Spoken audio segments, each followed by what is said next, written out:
আপনাদের আমি একটা জিনিস দেখাবো, আসুন আমার সাথে।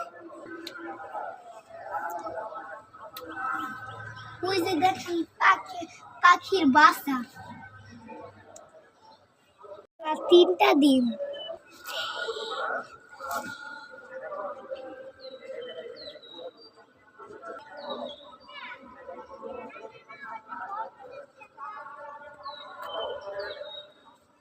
দেখছেন আপনারা?